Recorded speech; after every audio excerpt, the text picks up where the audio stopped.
Hello, zombie killers. It is week 38, Witch Hazel.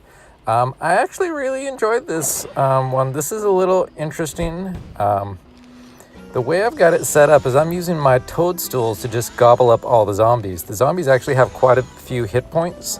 And if your plants are low level like mine are, I don't have anybody over 5 for most of this stuff. So I just don't have the firepower in order to kill them before they start walking into my plants during the early part of the match. So I switched over to Toadstool and I started loading up with power tiles out the wazoo, and then we just devour all the things.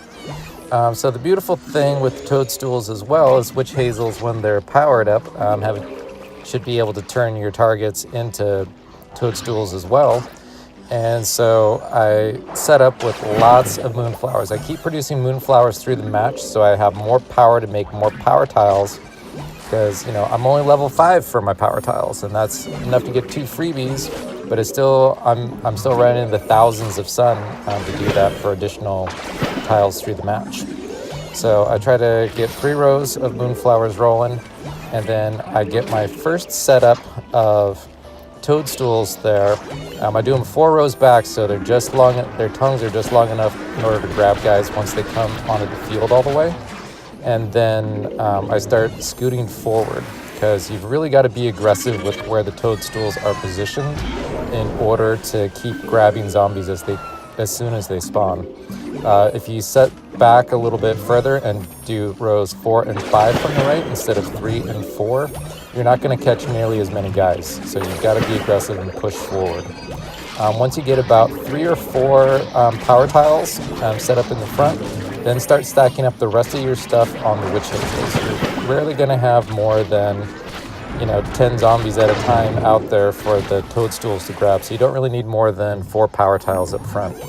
And then any of the extra ones that you grab in the back, you'll be able to have them start blasting guys.